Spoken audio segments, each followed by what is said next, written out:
Biblias en Marcos capítulo 1. Marcos capítulo 1. Vamos a centrarnos en esta mañana en los versículos 21 al 28. Marcos capítulo 1, versículos 21 al 28. Dice así la palabra del Señor. Entraron en Capernaum y enseguida, en el día de reposo, entrando Jesús en la sinagoga, comenzó a enseñar. Y se admiraban de su enseñanza, porque les enseñaba como quien tiene autoridad y no como los escribas. Y aquí estaba en la sinagoga de ellos un hombre con un espíritu inmundo, el cual comenzó a gritar, diciendo: ¿qué tenemos que ver contigo, Jesús de Nazaret? ¿Has venido a destruirnos? Yo sé quién eres, el Santo de Dios. Jesús le reprendió diciendo: cállate y sal de él. Entonces el espíritu inmundo, causándole convulsiones, gritó a gran voz y salió de él. Y todos se asombraron de tal manera que discutían entre sí diciendo: ¿qué es esto? Una enseñanza nueva con autoridad. Él manda aún a los espíritus inmundos y le obedecen. Y enseguida su fama se extendió por todas partes, por toda la región alrededor de Galilea. Señor, te pedimos que tú nos hables en esta mañana por medio de tu palabra, porque es el único medio por el que hablas hoy en día. Tú ya has hablado y nosotros queremos realmente entender lo que has dicho. Ahora, por medio de tu Espíritu, Señor, muévenos a comprender y también que cause un impacto en nuestras vidas tu palabra, para que haya fruto y este te traiga mucha gloria. Esto oramos en nombre de Jesús. Amén. En la actualidad estamos viviendo una seria crisis de identidad en nuestra sociedad. No solo de identidad, sino una seria crisis de autoridad. Cada vez hay más voces que ponen en tela de juicio las decisiones de autoridades, de manera más legítima o ilegítima.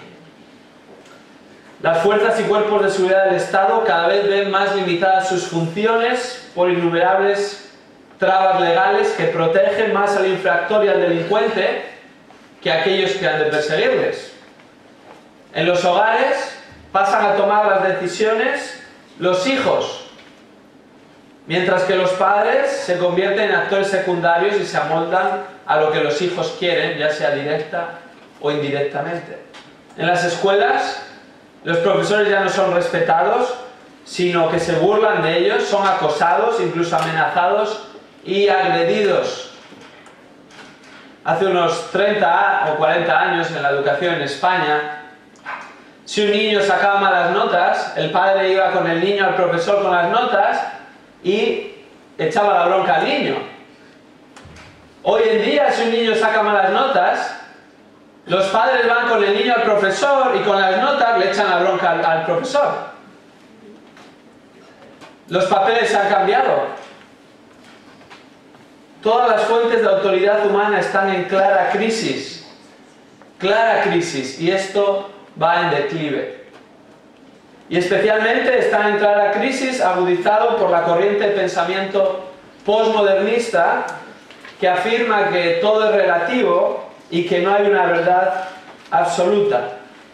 Lo que tú crees que es verdad no necesariamente lo es para mí, y si tú crees que las cosas se hacen de esta manera, siempre encontraremos otra forma de hacerlo igualmente buena o mejor. El bien y el mal son relativos. Y ya nadie puede decir nada a otra persona sobre nada, porque no se reconoce la autoridad de nadie.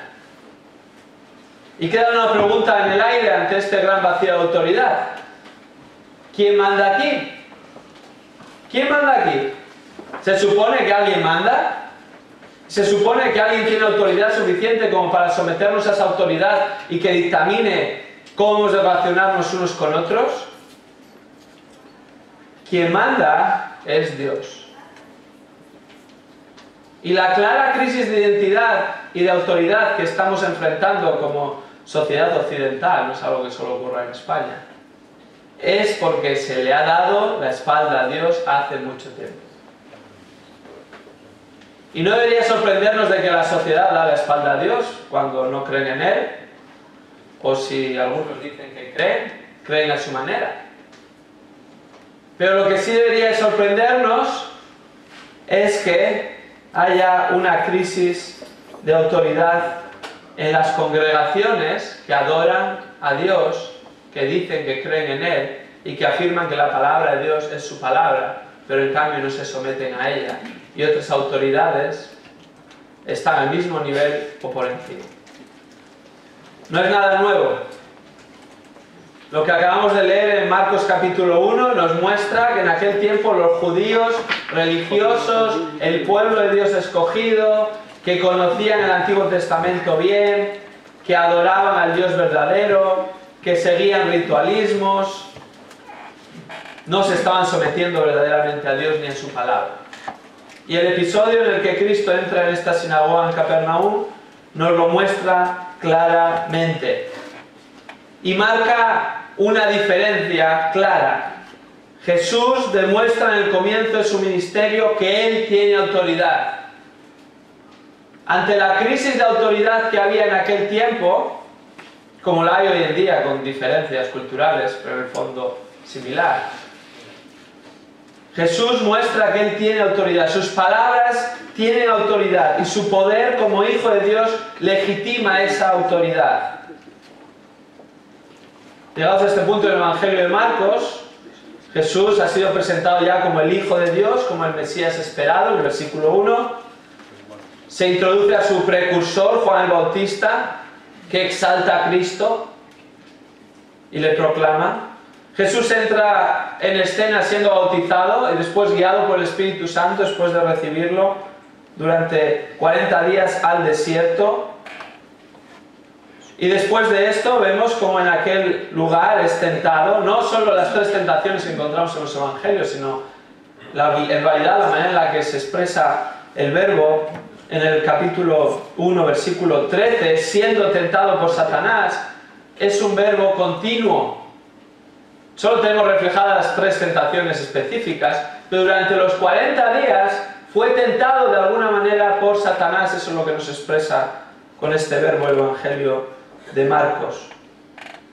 Después de que Juan ha sido encarcelado, Jesús viene a Galilea proclamando el Evangelio de Dios, y el Evangelio de Dios es arrepentíos y creed en el Evangelio, para posteriormente, según llega al mar de Galilea, en realidad el lago de Galilea, un lago de agua dulce, ver a dos pares de hermanos, a Simón y Andrés, y a Juan y Jacobo, y les llama a seguirle. Y empiezan a seguirle verdaderamente, discípulos genuinos. Y llegamos a este punto, en el que encontramos la autoridad de Jesús. Y vemos que este texto habla acerca de la autoridad de Jesús, porque observando el texto sacamos de él que este es el tema principal. Fijémonos, versículo 22. Porque les enseñaba como quien tiene autoridad.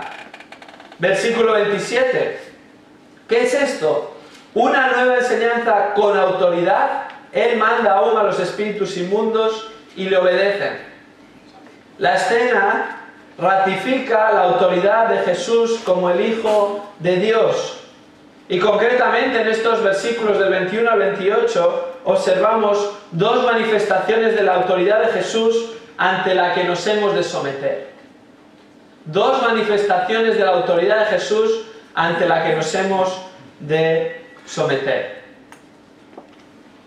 Y de hecho, un avivamiento verdadero va a tener la autoridad de Jesús como central, la autoridad de su palabra, y se va a someter a lo que Él dice, y esto es lo que Dios va a bendecir, no otras autoridades. La primera manifestación de la autoridad de Jesús es su enseñanza. La enseñanza de Jesús, versículos 21 y 22, leámoslos de nuevo.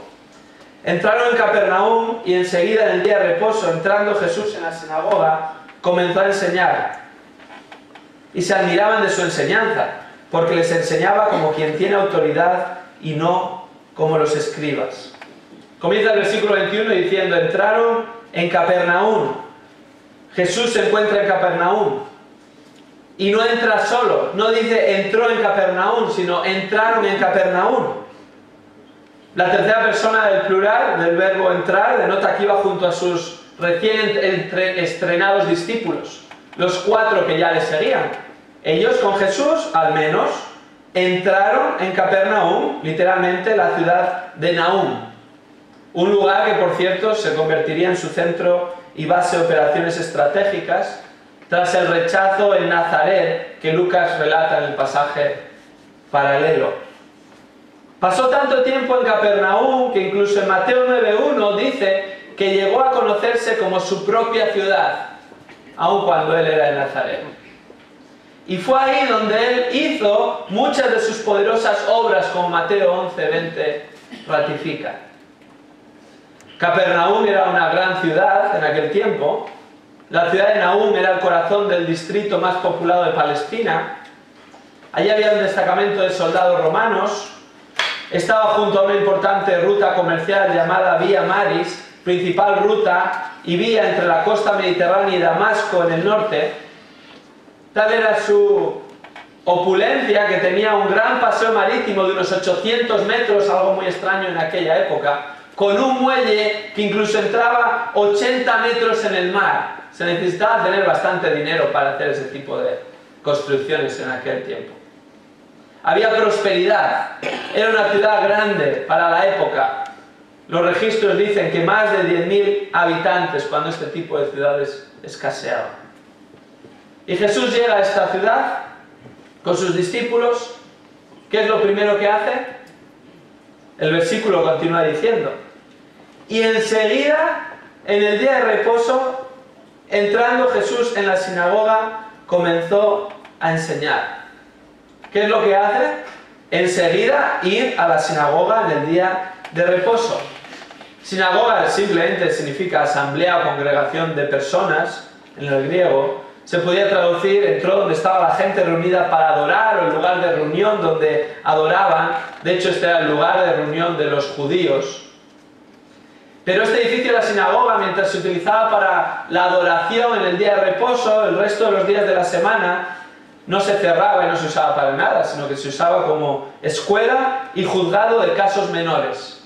Lo vemos en Marcos 13:9 y en Lucas 12:11. Pero el día de reposo era el lugar donde los judíos se congregaban para adorar a Dios. Y Jesús en el día de reposo va a la sinagoga, una sinagoga grande y a rebosar, porque era una sinagoga de una ciudad de más de 10.000 personas, y esta era la sinagoga central. Y normalmente en una sinagoga se seguía este orden, se oraba, se leía el Antiguo Testamento y se enseñaba. ¿Qué hace Jesús una vez que está en la sinagoga? Dice el texto, comenzó a enseñar. Y es interesante, ¿cómo es que Jesús llega y de repente comienza a enseñar? ¿Qué sucede? ¿Se puso de pie en medio de la sinagoga y enseñó? Probablemente no, eso estaría muy mal visto entre los judíos. La lectura de las Escrituras y la enseñanza estaba abierta a personas, pero seleccionadas por el regidor de la sinagoga. No era cualquiera que se levantaba y hablaba. El regidor de la sinagoga asignaba la lectura y luego asignaba quién enseñaba en el día concreto. Siguiendo este patrón, Jesús, aunque aún no tenía fama, ya era conocido, porque Lucas afirma en Lucas 4:14 que las nuevas acerca de él se divulgaron por toda la región. Cuando Jesús llega a Capernaum, de alguna manera, en la sinagoga ya han oído de él algo, y ya empieza a crearse cierta expectación acerca de él.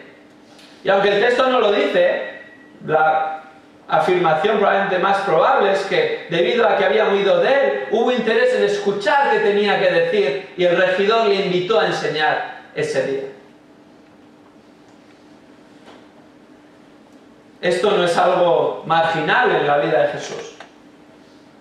En ocasiones, debido a la espectacularidad de los milagros y el ministerio entre los necesitados, tendemos a creer que eso era lo principal que Jesús hacía.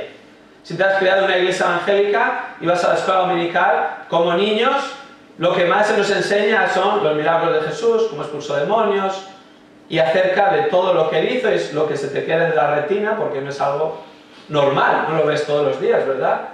Y podemos crecer con esa impresión equivocada de que esta era su prioridad, o esto era para lo que Dios Padre le envió a esta tierra. Nada más lejos de la realidad. Eso era secundario, eso era algo que, según sucedían las circunstancias, él hacía por misericordia o por compasión, o principalmente para demostrar y ratificar que él era el Hijo de Dios enviado por Dios Padre como el Mesías.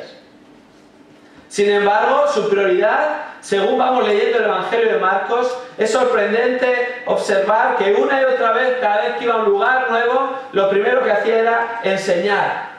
Enseñaba, y a raíz de esa enseñanza surgían episodios que tenían que expulsar demonios, surgían episodios que tenían que sanar a personas, había confrontación a su enseñanza, pero su prioridad era enseñar.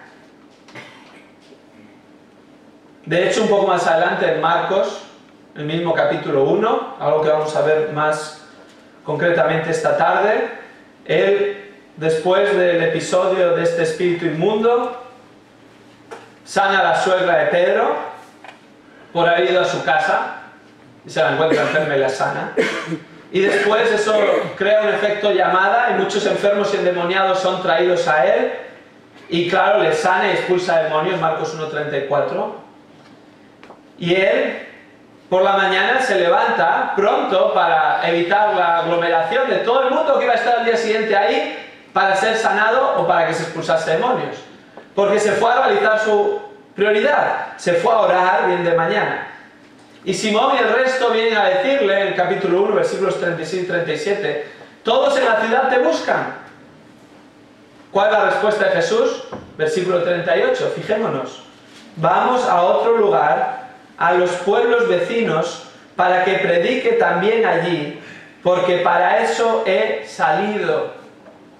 O como dice los sinópticos, para eso he sido enviado. Para eso Dios Padre me envió, para predicar. Esa era su prioridad. Jesús no cayó en el activismo, sino que se concentró en lo principal, la enseñanza y la oración. Y según vamos leyendo Marcos, vamos viendo cómo después de que se soluciona cada episodio que surge, él vuelve a centrarse en su prioridad, vuelve a enseñar. Vuelve a surgir otro episodio, vuelve a enseñar. Vuelve a surgir otro episodio, endemoniados o sanidad, vuelve a enseñar. Y él explícitamente lo dice a los discípulos, no voy a volver allí. Ya he enseñado allí. Vamos a otros lugares para que enseñe. No he venido aquí para hacer milagros y expulsar demonios. He sido enviado por mi Padre, como dicen los sinópticos, para enseñar, para predicar. ¿Y concretamente qué? Lo que ya había predicado y enseñado en Marcos capítulo 1, versículo 14 y 15. El Evangelio de Dios. Arrepentíos y creed en el Evangelio. Hace un tiempo estuvimos haciendo un estudio en la Iglesia de León, un estudio de diáconos. Nos juntamos una vez al mes con personas que servían y potencialmente podían ser reconocidos como diáconos. Y empezamos a estudiar distintos textos relacionados con el tema. Y uno de los principales es Hechos 6. Son los que se pueden considerar como proto-diáconos. Y en realidad, ¿por qué surge esta necesidad del servicio? Porque los discípulos se encuentran con la problemática de las viudas que aumentan en número y eso les desborda y les desvía de su prioridad. Claro, no dejaron de desatender a las viudas. No estamos diciendo eso. Sino que buscaron 7 hombres fieles y espirituales para hacer esa labor. ¿Por qué razón? Hechos 6:4. Nosotros nos entregaremos a la oración y al ministerio de la palabra. Y la palabra ahí, ministerio, es en realidad servir. Viene de la raíz de diácono. Mientras ellos sirven de una manera práctica, nosotros vamos a servir la palabra. No hay un servicio de primera categoría y un servicio de segunda categoría. Primera de Pedro capítulo 4 afirma que hay distintos dones y los engloba en dos categorías amplias. Los dones de palabra y los dones de servicio. Son equiparables, todos necesarios. Pero los apóstoles habían sido llamados a ejercer el don de palabra y de enseñar el Evangelio y predicar el Evangelio y predicar, como Pablo dice en Hechos 20, todo el consejo de Dios. Y por lo tanto no quiere decir que ellos no pueden servir de otra manera, claro que sí. No quiere decir que no se pueden remangar un día o más de un día, claro que sí. Pero si eso está tomando el lugar del llamado y de la prioridad que se les había establecido, entonces algo se está haciendo mal. Tiene que haber otras personas que el Señor levanta con dones para complementarse unos con otros, para que la obra del ministerio vaya adelante y las prioridades se establezcan y se lleven a cabo. Jesús es el primero que da este ejemplo. Les dice a los discípulos, no vayamos al resto de lugares porque he sido enviado para enseñar, he sido enviado para predicar. Esto se aplica a los siervos de Dios de cualquier congregación o ministerio. ¿Se está pasando tiempo en oración y en la palabra? No solo congregacionalmente, sino privadamente. Realmente aquellos que son llamados por el Señor a pastorear su iglesia, están dedicando el tiempo a la oración y al ministerio de la palabra, y el resto de la congregación entiende que esa es la prioridad y por lo tanto se les anima y se ora por ellos y se les ayuda para que esa sea su prioridad. O aquellos que son ancianos u obreros en las congregaciones, se supone que tienen que hacerlo todo. Desde abrir la puerta, a cerrarla, a limpiar el local, a colocar los símbolos, a encargarse del sonido, visitación, etcétera, etcétera, etcétera. Y al final, lo último en la lista es oración y predicación de la palabra. Y hemos vuelto las cosas al revés. Claro que todo eso es parte de lo que puede hacer una persona que está dedicada al servicio del Señor. Lo que haga falta vamos a hacer. Pero en la prioridad adecuada y no al revés. Y por eso el Señor da dones y distintos dones, y por eso somos un cuerpo y nos necesitamos unos a otros para que el ministerio y el testimonio vaya adelante adecuadamente. Todos como hijos de Dios al menos tenemos un don, al menos un don, y tenemos que ejercitarlo para que funcione bien el cuerpo. Y según este cuerpo está bien engrasado, aquellos que han sido llamados a predicar y a orar van a poder hacerlo y va a ser una bendición para todos. Ejercitar los dones y a la vez ser apoyados en oración, aun cuando no se ve, porque Dios quiere que oremos y el poder de la oración es increíble. Jesús lo tenía claro. Y Jesús tuvo como prioridad la enseñanza y la oración, como vamos a ver en esta noche. ¿Cuál fue la respuesta de los oyentes a la enseñanza de Jesús? Versículo 22. Fijémonos. Y se admiraban de su enseñanza, porque les enseñaba como quien tiene autoridad y no como los escribas. La respuesta fue admiración. ¿Admiración ante qué? Ante la enseñanza de Jesús. ¿Por qué? Porque el texto dice que no era como la de los escribas. ¿En qué se diferenciaba de la de los escribas? Observando el texto vemos que lo que contrapone es que la enseñanza de Jesús tenía autoridad y la de los escribas no. ¿En qué radicaba esta autoridad? ¿Radicaba en que Jesús era el Hijo de Dios? Obviamente, Jesús como Hijo de Dios, toda su palabra tendría autoridad. Pero Jesús era Dios hecho hombre también. Y como tal, en la sinagoga, lo normal era que después de leer el texto, se exponía el texto. La predicación expositiva no es un invento del siglo XX, ni mucho menos. Es la predicación bíblica, es leer el texto, explicar el texto, aplicar el texto, y así sucede desde Moisés, y así continúa con Esdras, y así a lo largo del Nuevo Testamento, el Antiguo Testamento con los profetas, Y así a lo largo de todo el Nuevo Testamento. Y Jesús es lo que hace, lee el texto, explica el texto. Eso es lo que te tenía que hacer. Se admiraban de su enseñanza explicando el texto. Porque él está en una sinagoga y lee el texto y explica el texto. A veces tomamos este versículo y se dice, bueno, es que Jesús es Dios y él tenía autoridad, pero los demás, claro, correcto. Pero es un silogismo erróneo. Porque Jesús lo que hace es leer la palabra y donde está la autoridad es en la palabra de Dios, y al explicar la palabra de Dios, sus palabras tenían autoridad, no porque era el Hijo de Dios, que hubiera sido así, sino porque estaba centrándose en la palabra de Dios, que es la que tiene autoridad. Por lo tanto, es aplicable a cualquier otro caso en el que se lee la palabra de Dios y se explica la palabra de Dios. La palabra de Dios es la que tiene autoridad, no el transistor, no el transmisor. La palabra de Dios es la que tiene autoridad, y siempre que nos ciñamos a la palabra de Dios, esta tendrá autoridad. Se puede recibir o rechazar, pero tiene autoridad. De hecho, los escribas no enseñaban como quien tiene autoridad, porque no se ceñían a la palabra de Dios. ¿Quién se hubiera sorprendido si era el Hijo de Dios? ¿Cómo los escribas se van a poder enseñar con autoridad como Jesús? Si ellos obviamente no eran el Hijo de Dios. Es imposible esa comparación. Tienen la de perder los escribas y cualquier otra persona. No, el problema estaba en que los escribas no leían el texto, bueno, leían el texto, perdón, pero luego no explicaban el texto. Hablaban de sus cosas, de sus ideas, y estas no salían del texto.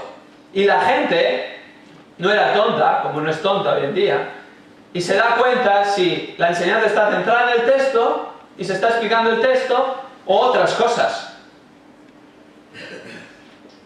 Y ellos vieron que la enseñanza de los escribas se había apartado del texto. Hay mucho registro histórico que muestra en qué se basaba la enseñanza de los escribas en el siglo I, cuando Jesús enseña en esta sinagoga. Los escribas comienzan como contables y notarios, eran expertos en la lengua. De hecho, la palabra en griego es grammateis, de donde viene esta palabra gramática. Sin embargo, evolucionan a autoridades espirituales, son reconocidos teólogos, pero empiezan a desviarse de la palabra y empiezan a basar su autoridad en tradiciones, luego en moralismos, y luego incluso en supuesto conocimiento esotérico subjetivo. Y en el siglo I es su momento álgido, su momento de erudición máxima, cuando eran más respetados en su historia. Cuando un escriba pasaba por la calle, la gente, si se cruzaba con ellos, les saludaba de manera de respeto. A los escribas se les reservaba los primeros asientos en la sinagoga. No es que les gustaba sentarse en los primeros asientos, que también, es que se les reservaba. Si otra persona quisiera sentarse, estaban reservados. Incluso las personas se levantaban de sus asientos cuando un escriba entraba en un lugar. Eran muy respetados. Humanamente tenían mucha autoridad. Sin embargo, su enseñanza, ¿cómo era? Sin autoridad. ¿Por qué? Porque se basaba en fuentes secundarias. Leían el texto, pero luego citaban a rabinos como fuente de autoridad, hacían énfasis legalistas y humanos, y por lo tanto la gente se empezó a dar cuenta de que no estaba basada su enseñanza en la palabra de Dios, y por lo tanto no tenía la autoridad de Dios. Se habían desviado de la palabra, se habían desviado de la palabra. Y no pensemos que solo los escribas se pueden desviar de la palabra. Es muy fácil desviarse de la palabra cuando pasan los años y cuando las tradiciones empiezan a tomar el lugar de la palabra, o cuando las tendencias de ciertas denominaciones toman el lugar de la palabra. Puede suceder en cualquier iglesia. Atrás quedaba en el olvido el que se puede considerar como el primer escriba, Esdras. Fijémonos, vayamos por un momento a Esdras capítulo 7. Esdras capítulo 7. Fijémonos qué hacía Esdras, en contraste a los escribas del tiempo de Jesús. Habían pasado unos cuantos siglos ya, y se había desvirtuado lo que debían de hacer los escribas. Se habían apartado y por lo tanto no tenían autoridad en su enseñanza. Vamos a leer Esdras 7.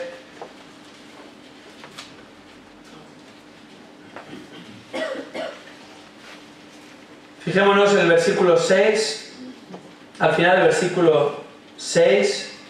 Vamos a empezar desde el principio.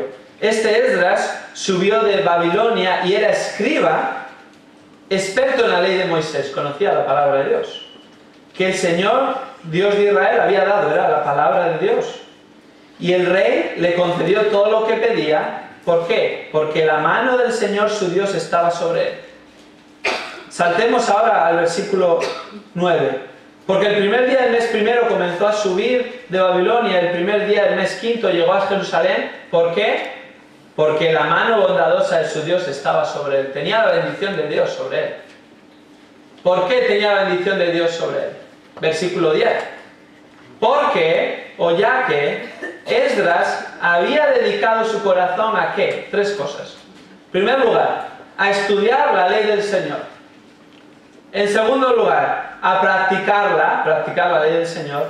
Y en tercer lugar, a enseñar sus estatutos y ordenanzas en Israel. ¿Por qué tenía Esdras la mano de Dios sobre él y la bendición de Dios sobre él?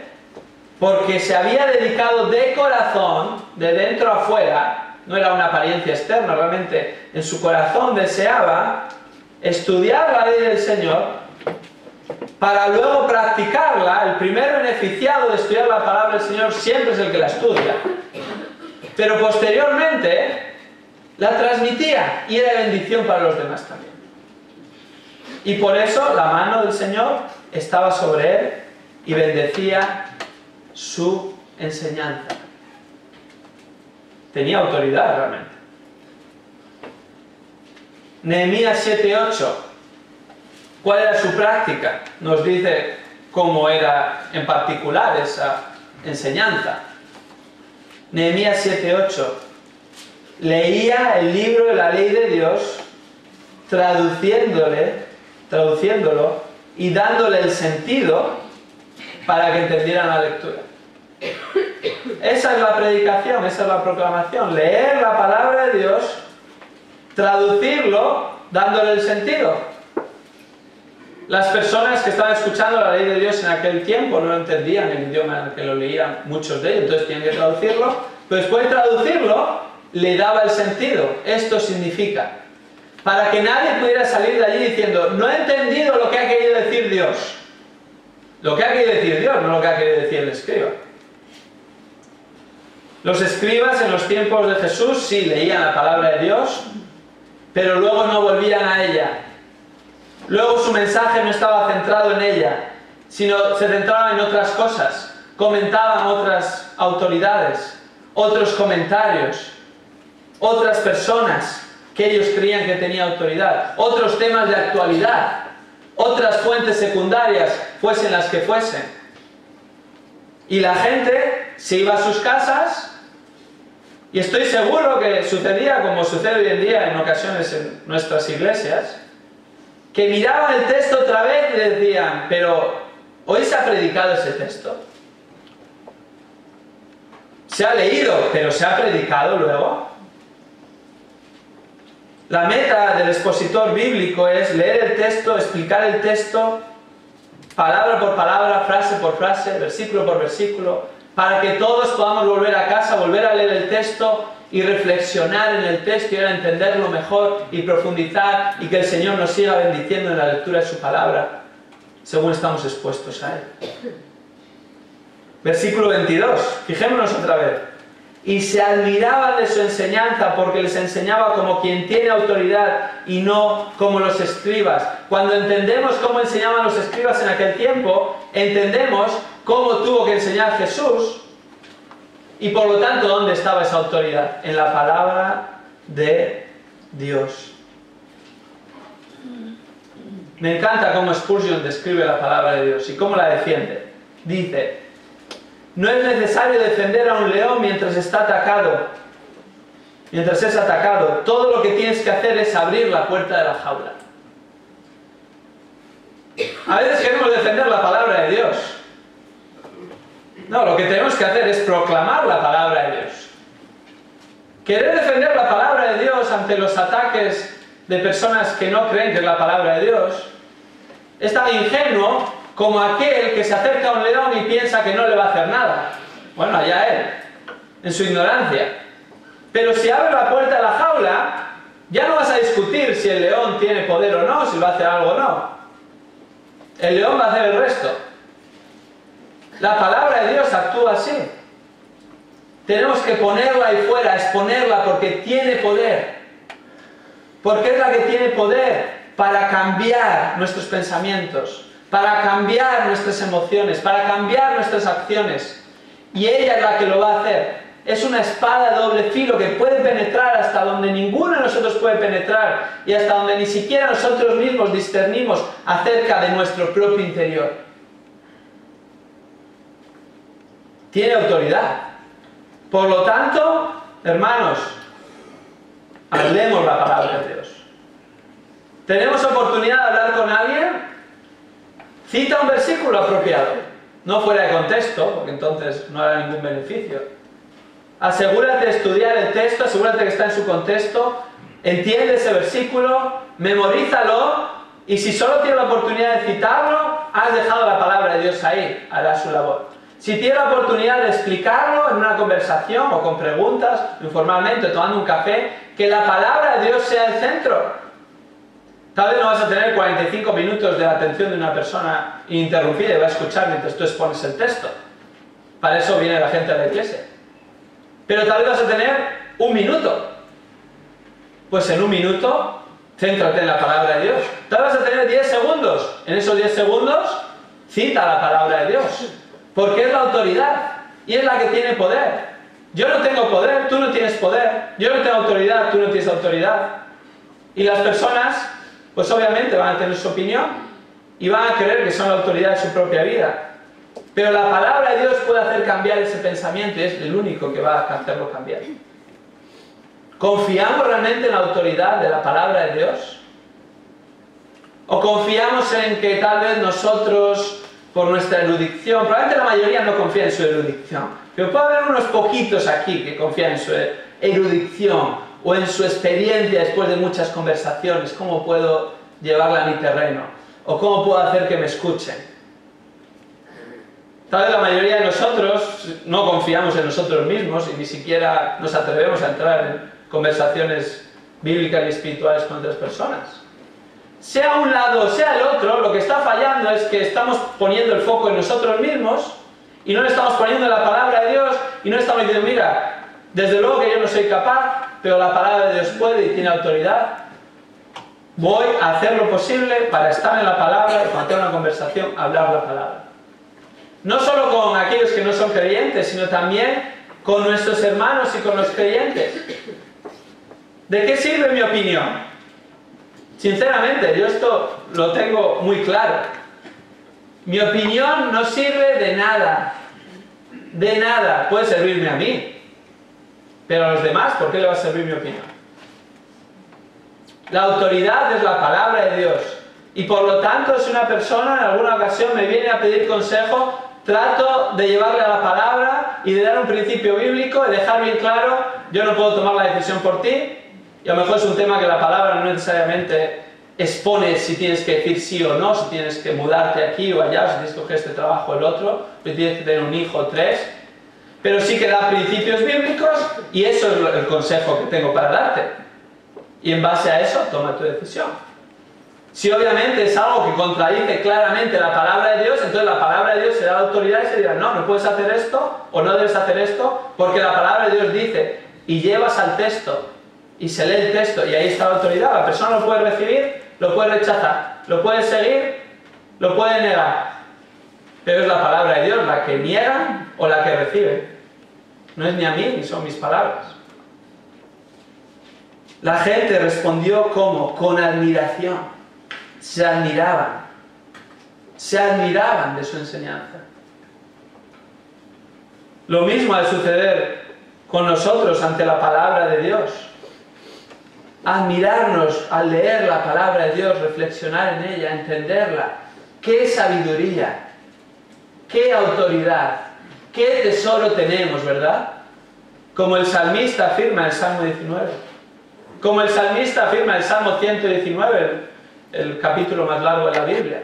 No es el capítulo más largo de la Biblia porque no tenía otra cosa que hacer que escribir tantos versículos, 176, sino porque realmente estaba embriagado, admirado, asombrado con la palabra de Dios y empezó a describirla, empezando cada estancia con una de las letras del alfabeto hebreo. Por admiración. Y es deseable, mucho más deseable que el oro refinado, mucho más deseable y más rico que la miel pura que fluye directamente del panal. ¿Estamos admirados con la palabra de Dios? Con el poder, con la autoridad, y eso está trastocando nuestras vidas. Entonces estaremos listos para transmitir a otros lo que la palabra de Dios dice. Porque como Esdras la estaremos leyendo, la estaremos estudiando, estará haciendo un impacto en nosotros en primer lugar, y luego la enseñaremos. Donde el Señor nos permita y según el Señor nos haya capacitado para que sea de bendición y edificación a los demás, no para nuestro propio beneficio. En primer lugar, la autoridad de Jesús se basa en su enseñanza, que estaba centrada en la palabra de Dios. En segundo lugar, la autoridad de Jesús se manifiesta en este pasaje por medio de su poder. Por medio de su poder. Versículos 23 al 28. Y los versículos 23 al 28 nos muestra la autoridad de Jesús por medio de su poder que ejerce incluso sobre las esferas espirituales y sus enemigos. Fijémonos, el versículo 23 dice: en la sinagoga había un hombre con un espíritu inmundo. Esta descripción con el adjetivo inmundo apela a la falta de moralidad, a la falta de pureza. Y Marcos usa esta expresión intercambiándola con la de demonio.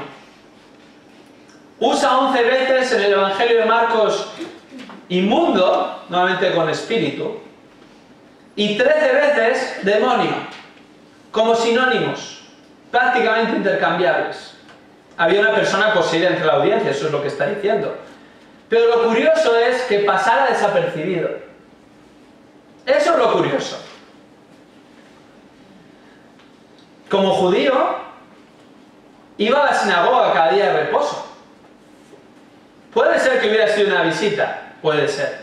Pero lo más natural es que, como judío, fuese a la sinagoga cada día de reposo.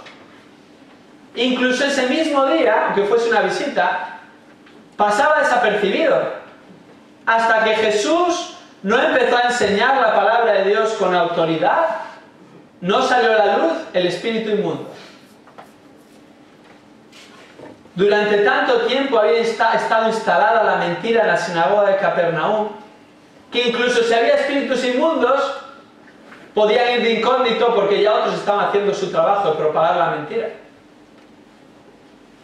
Pero en cuanto Jesús comienza a enseñar la verdad de Dios, reacciona de inmediato ante la verdad y ante la autoridad de Jesús. Y lo vemos en el versículo 24. Jesús no se dirige a él, Jesús no le alude directamente, Jesús no le apela, y en cambio él grita y se pone al descubierto. Versículo 24. ¿Qué tenemos que ver contigo, Jesús de Nazaret? ¿Has venido a destruirnos? Jesús no le había mencionado. Se dio por aludido porque Jesús estaba predicando la palabra de Dios y el espíritu inmundo no podía soportar eso. Hacía un rechazo extremo porque él es el precursor de la mentira. ¿Qué tenemos que ver contigo, Jesús de Nazaret? Es muy interesante porque en el original es una frase idiomática. Se podría traducir: ¿qué tenemos en común? ¿O por qué te metes con nosotros? ¿O quién te ha dado vela en este entierro? ¿O por qué te metes donde no te llaman? Tiene esa idea, lo dijo muy coloquialmente. Y lo que está expresando es claramente: ¿qué haces aquí? Este era mi lugar, ¿qué haces aquí? Y a continuación dice: ¿has venido a destruirnos? Reconoce el poder de Jesús. Y Jesús no le había dicho nada. El demonio temía no solo por su expulsión, sino el ser enviado a la tormenta del abismo. Jesús en otros encuentros con demonios vemos que eso es lo que podía pasar, o eso es lo que pasó incluso. Vemos, por ejemplo, en Mateo 8:29. En Mateo 8:29 le salen dos endemoniados agresivos al encuentro y su pregunta es la misma. Mateo 8:29. ¿Qué tenemos que ver contigo, hijo de Dios? ¿Has venido aquí para atormentarnos antes de tiempo? Ellos sabían que iban a ser enviados antes o después al abismo por la eternidad y le están diciendo, has venido aquí para atormentarnos antes de tiempo, aún no ha llegado el momento. Pero Lucas 8:31 es aún más explícito. ¿A qué tipo de tormento se están refiriendo? ¿O a qué tipo de destrucción? Lucas 8:31. Le rogaban que no les ordenara irse, ¿a dónde? Al abismo. Al abismo. Jesús les expulsa del endemoniado gadareno y les manda a la piara de cerdo, que se despeña. Pero no sean enviados aún al abismo. Ellos sabían que Jesús tenía poder porque conocían quién era. ¿Qué dice el versículo 24? Yo sé quién eres, el Santo de Dios. Yo sé quién eres, el Santo de Dios. En contraste al espíritu inmundo estaba el Santo de Dios. Dios hecho hombre, el Hijo de Dios. Uno de los apelativos que realmente afirmaba su divinidad y en concreto la característica de su divinidad que es su santidad, el Santo de Dios. Y Jesús, como el Santo de Dios, como el Hijo de Dios, como Dios mismo, manifiesta su autoridad no solo con sus palabras y su enseñanza, sino también con el ejercicio de su poder. Versículos 25 y 26. ¿Qué hace Jesús? Jesús lo reprendió diciendo, cállate y sal de él. ¿Qué sucede entonces? Versículo 26. Entonces el espíritu inmundo, causándole convulsiones, gritó a gran voz y salió de él. La autoridad de Jesús prevaleció por medio de su poder. Jesús aquí no es amable. Jesús no es políticamente correcto con el que propagaba mentiras, sino que le dice literalmente, cállate, que es una expresión que se podría traducir o que tiene raíz común con la idea de poner un bozal. Cállate la boca, es una expresión muy fuerte, como poner un bozal a alguien que no puede realmente hablar. No es una opción, no es una decisión voluntaria. Era un silencio impuesto desde la autoridad de Jesús. Le cayó la boca, literalmente. Y por su poder le ordena que salga de esa persona. Y esto no de muy buena gana, porque vemos en el versículo 26 que sale, pero ¿qué sucede antes? Convulsiones, un grito a gran voz, no quería, se resistía, pero Jesús tenía el poder y salió. Es curioso observar cómo Jesús lidia con el endemoniado. Tantas veces tenemos en la mente estas películas o estos libros o estas cosas esotéricas, cuarto milenio, todas estas chorradas que son mentiras. Cuando en realidad lo que está diciendo aquí es que Jesús no realiza ningún ritual, Jesús no usa ningún ingrediente, ninguna pócima mágica. Jesús solo usa palabras que tienen autoridad y poder y son suficientes para lidiar con el endemoniado. Y eso es lo que se repite a lo largo de las Escrituras cuando se encuentran él o sus discípulos con endemoniados y sus discípulos tenían la autoridad delegada de Jesús. Le mandan salir o Jesús directamente en su propio poder o en el nombre de Jesús y en el poder de Jesús y el endemoniado sale. Todo lo demás es ciencia ficción, añadidos. Desde luego que los demonios son verdaderos y hay endemoniados, eso no es ciencia ficción. Pero la manera en la que se lidia con ellos sí que está desvirtuado por otras fuentes que no sea la bíblica. Aquellas personas presencian esto. Imagínate haber estado ahí. Presencian el poder de Jesús, presencian su autoridad. Y el versículo 27 que dice, ¿cuál es la reacción de la gente alrededor? Y todos... No dice unos pocos, no dice algunos. ¿Qué dice? Todos, ¿qué pasa? Se asombraron. Se asombraron. Una reacción emocional tan fuerte, describe este verbo, se asombraron, ante lo que habían presenciado, que este asombro les lleva a estar sobrecogidos por la impresión. Sin palabras. Se quedan sin palabras, sobrecogidos. Y las primeras palabras que a continuación salen son, versículo 27. ¿Qué es esto? ¿Qué es esto? Ahora, fijémonos. No dicen qué es esto, es cómo ha podido suceder esto, sino qué dicen primero, con qué se asombraron en primer lugar. Una enseñanza nueva con autoridad. Una enseñanza nueva con autoridad. Y a continuación, describen cómo era esa enseñanza con autoridad. Él manda aún a los espíritus inmundos y le obedecen. No solo manda entre nosotros con lo que sale de su boca y con su enseñanza y tiene autoridad, sino que incluso a los espíritus inmundos le obedecen porque tiene autoridad. Qué increíble, ¿verdad? En ocasiones el poder de Dios es obvio cuando se manifiesta en casos espectaculares, tales como el del endemoniado, o un milagro, o casos extremos. Pero en realidad, aunque no haya espectacularidad, la autoridad y el poder de Cristo es el mismo, y la autoridad y el poder de su palabra es el mismo a día de hoy. En las cosas cotidianas, si confiamos en la autoridad de su palabra y en el poder de la palabra de Dios, de la palabra de Cristo, vamos a disfrutar y observar su poder en las cosas cotidianas, en las cosas pequeñas, que no necesariamente son sobrenaturales, pero que van a ser la obra de Dios en nuestras vidas. En alguna ocasión, cuando estaba leyendo con mi hija mediana, Noah, ahora tiene 7 años, a punto de cumplir 8, pero me acuerdo que hace unos 4 años así, cuando tenía 4 años, y le leíamos del poder de Dios, del poder de Jesús. Ella lo ponía en estas palabras, y me hacía mucha gracia, pero estaba en lo correcto. Y oraba así a veces: gracias Dios porque tu poder no se gasta.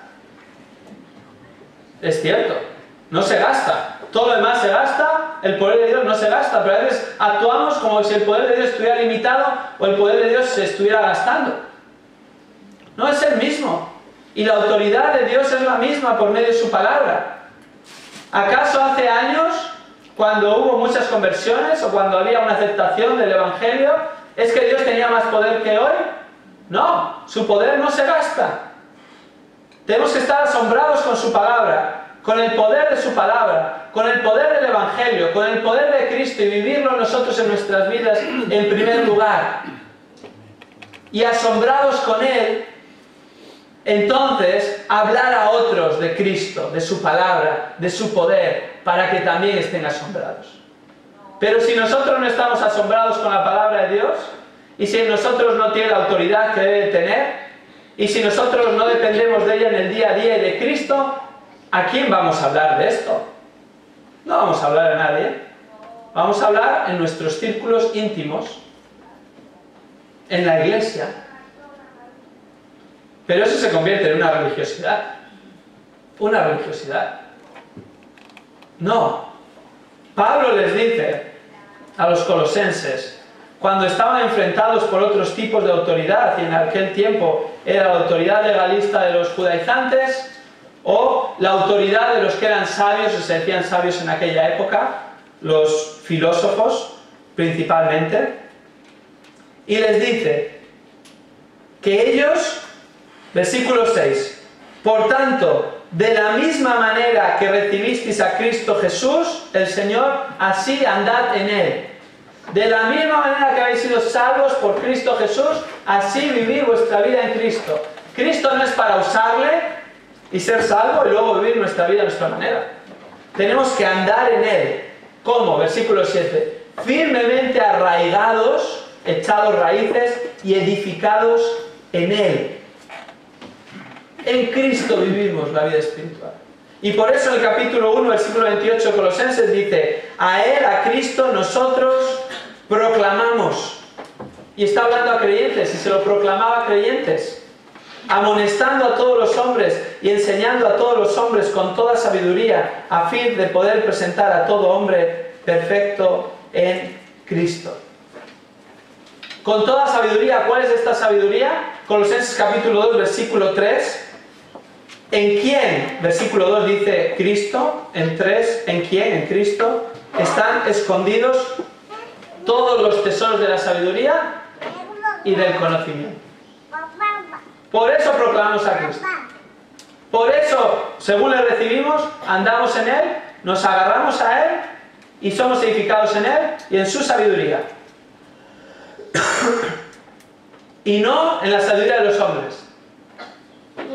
Por eso dice el versículo 8, mirad que nadie os haga cautivos con filosofía y vanas sutilezas según la tradición de los hombres, conforme a los principios elementales del mundo y no según Cristo. O Cristo tiene razón o la sabiduría humana tiene razón.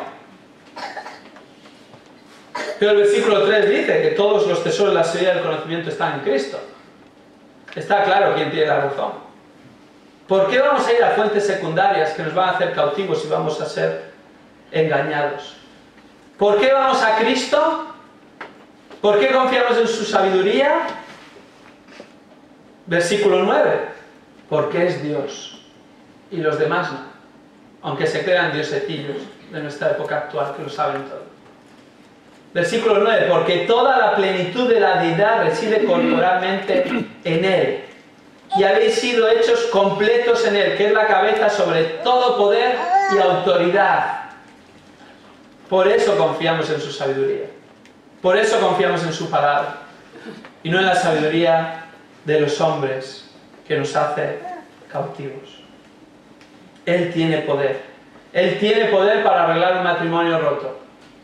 Cuando estamos dispuestos a someternos a la autoridad de su palabra y seguir lo que dice al respecto, y seguir lo que dice respecto a lo que el marido tiene que hacer, y seguir lo que dice respecto a lo que la esposa tiene que hacer, y seguir lo que dice al respecto de lo que los padres tienen que enseñar a los hijos, y cómo funciona el hogar cristiano, y no da una respuesta sencilla ni simplista, pero sí que da los principios para que realmente funcionemos según Dios y tengamos su bendición. No nos va a evitar los problemas, pero nos va a ayudar a responder a los problemas y a caminar en medio de esos problemas en Él. Dios tiene poder para, tal vez si eres joven y estás buscando o pensando, bueno, ¿con quién me voy a casar? Si no hay jóvenes, ¿verdad? No hay muchos aquí. Si empezamos a hacer cálculos, no hay suficientes para que los jóvenes que hay se casen, ¿verdad? Bueno, vamos a confiar en el Señor. Si Él dice, no, solo te puedes casar, debes casar con un creyente, no un creyente que se sienta en el banco de una iglesia, sino alguien que realmente ama a Dios y que muestra que ha nacido de nuevo y que ese es su corazón y esa es su prioridad, vamos a confiar en Él. ¿Él tiene autoridad o no tiene autoridad? Vamos a esperar en Él y si Él quiere que nos casemos, Él va a proveer la persona para hacerlo. Y si no, pues esperaremos confiados en Él. ¿Él tiene autoridad o no tiene autoridad? O tiene que venir con una muestra en el cielo, o que venga una persona caída del cielo para que confiemos en Él. ¿No será que Él no tiene autoridad? Será nuestra falta de confianza en Él. O cuando no tenemos un trabajo que necesitamos y estamos dispuestos a trabajar en B. Y luego nos llevamos las manos a la cabeza por lo que los políticos hacen y la porquería que va saliendo una y otra vez. Si es una gran hipocresía esta sociedad. Todo el mundo que está llevándose las manos a la cabeza lo están haciendo de una manera en otra, pero con mucho menos dinero y de distintas maneras que ellos en su propia autojusticia están legitimando. Y el corazón humano está, según la Biblia lo describe, que cualquier no nacido de nuevo, lo normal es que si llega a esa esfera de poder y de influencia y maneja tanta cantidad de dinero, antes o después va a meter la mano o va a hacer algo que no sea de acuerdo a lo que Dios pide. Nos sometemos a Él, en lugar de mirar a los demás, miramos a nosotros y decir, bueno, estoy confiando en Él, voy a confiar, si tengo que vender tal vez mi piso, esperar a venderlo correctamente y pagar los impuestos que convienen y no una parte en B, otra parte real, porque es que necesito vender el piso.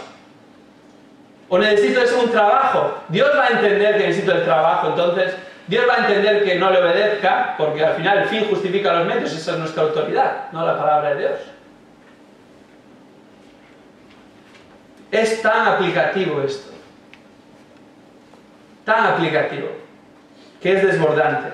Pero solo va a ser aplicativo cuando quedemos asombrados con la enseñanza de Dios en su palabra, reconozcamos que tiene autoridad, que tiene poder, y entonces digamos, ahí me voy a someter. Y confío en Él porque tiene autoridad y tiene poder, y sé que la palabra de Dios es verdad, y aunque no dé los resultados pragmáticos que tal vez deseo en un primer momento, voy a confiar en Él de verdad. Y aquellos que lo hacen, Dios no promete que todo les va a ir bien, pero sí que van a recibir la bendición de Dios a su tiempo. Y la mayor bendición va a ser estar andando en sus caminos, estar confiando en Él y estar obedeciendo. Eso es lo que dice Santiago capítulo 1, versículos 22 al 25. Sed hacedores de la palabra y no tan solamente oidores, engañándoos a vosotros mismos. Y al final, después de dar esta imagen de es como aquel hombre, si hiciésemos eso, que se mira al espejo y después se olvida y vaya a hacer lo que quiere, olvidándose de lo que ha visto. En cambio, el que obedece será bienaventurado en lo que hace. Bienaventurado, Macarios, que es feliz, dichoso. ¿Qué es lo que va a estar haciendo en ese contexto? Ser hacedor de la palabra. No le está diciendo que por ser hacedor de la palabra todo le va a ir bien, sino que su gozo y su dicha va a estar en ser hacedor de la palabra, independientemente del resultado que suceda. Tal vez en una ocasión podemos estar en una situación en la que nos han ofendido o hemos ofendido. Y la palabra nos llama a pedir perdón en lo que nosotros hayamos ofendido, aun cuando el otro nos haya ofendido mucho más. Y debemos de ir y pedir perdón. Como Efesios 4:29 afirma, igual que Cristo nos perdonó a nosotros, debemos perdonarnos unos a otros. Si yo recibo el perdón de Cristo, ¿acaso yo merezco el perdón de Cristo? ¿Lo merezco? No. Cuando entiendo que no lo merezco y aún hoy en día no lo merezco, voy a entender que yo recibo de gracia y yo voy a pedir perdón o a extender el perdón de gracia igual que lo recibo. Es una lucha humana, claro. Pero aún cuando vayamos a pedir perdón y la otra persona no le importe o no te perdone, vas a ser bienaventurado en lo que estás haciendo, que es obedecer a Dios y tú has cumplido con tu parte. Y ahí está la bendición, aunque esa relación no se restaure. Y ahí estará tu conciencia tranquila delante de Dios. Y ora por esa persona. Y ora por tu propio corazón, Señor. Manténme un corazón sometido a ti. Un corazón blando. Un corazón que no se centre en mi propia autojusticia. Señor, ayúdame. Yo sé que no puedo hacerlo. Pero puedo hacerlo si tú me capacitas en el poder de tu Espíritu y me someto a tu palabra. Y va a haber gozo, aunque la respuesta sea burla, que la respuesta sea rechazo. Va a haber gozo porque estamos en la voluntad del Señor. Esa es la voluntad del Señor, explícita. Tantas veces pensamos, ¿cuál es la voluntad del Señor?